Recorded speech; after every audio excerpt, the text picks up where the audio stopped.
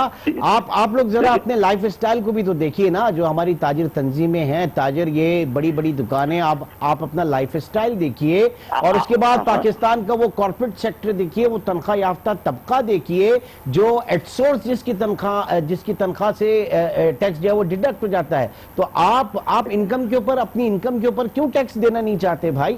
دیکھیں انکم کے اوپر ٹیکس نہ دینے والی کوئی کہانی نہیں ہے۔ 26 لاکھ لوگ پچھلے سال تک جب ٹیکس دے رہے تھے وہ 22 لاکھ کیوں ہوئے؟ آپ کی پالیسی کی وجہ سے۔ آپ کے پاس انکم ٹیکس کے اندر لوگوں کو آنا چاہیے۔ اگین وہ 25 سے 22 لاکھ ہو جائیں یا اس سے 21، یہ مطلب اگر آپ اس کو لے کے چلیں گے کہ چونکہ وہ نمبرز کم ہو رہے ہیں لہٰذا ہم کو بھی ٹیکس نے دیکھیں یہاں پہ ایک فیکٹر ہے پالیسی فیکٹر۔ انکم ٹیکس کے اندر ہر شخص کو آنا چاہیے، ہم اس کو ہر چیز طریقے سے ایکسپٹ کرنے ہوتے ہیں۔ 92 سے لے کے آج تک 2019 تک۔ ٹھیک ہے، پہلے ذرا اسی سوال کو آگے لے کے چلتا ہوں ہمارے ساتھ ایڈوکیٹ خرم عباس صاحب۔ خرم صاحب، اس وقت مطلب میری سمجھ میں یہ نہیں آ رہا کہ ہم ان دا لارجر انٹرسٹ آف ریاست کی بات کریں، پاکستان کی ریاست کی بات کریں تو بالکل ڈاکیومنٹیشن ہونی چاہیے، لیکن یہ کیا جواز ہے کہ وہاں پہ چونکہ نمبرز گر رہے ہیں تو جناب آپ کی پالیسی صحیح نہیں ہے اور سسٹم کرپٹ ہے تو ہم بھی نہیں آئیں گے۔ تو بابا جو آلریڈی دیتے ہیں یا ہم جیسے لوگ جو جن کی سیلری سے ایٹ سورس ڈیڈکٹ ہو جاتا ہے، ہم کو بھی نکال دینا، ہم بھی آپ کے ساتھ آ کے کھڑے ہو جاتے ہیں۔ پھر دیکھیے پاکستان میں جو ٹیکس کلیکشن کرنے والے اور جن سے ٹیکس لیا جانا ہے، وہ ان دونوں کی سائڈ پر بہت بڑی بڑی کمپلیکیشنز ہیں جن کو بڑا تفصیل سے ڈسکس کیا جانا ضروری ہے، اور گورنمنٹ خاص طور پر جب لاز بناتی ہے تو ان کا تفصیل سے جائزہ لے کر ان کنڈیشنز کے حساب سے چلے۔ اب جو آپ نے سوال پوچھا ہے، اس کا جو میرے پاس جواب ہے وہ ذرا تھوڑا سا میں مختصر دینے کی کوشش کروں گا۔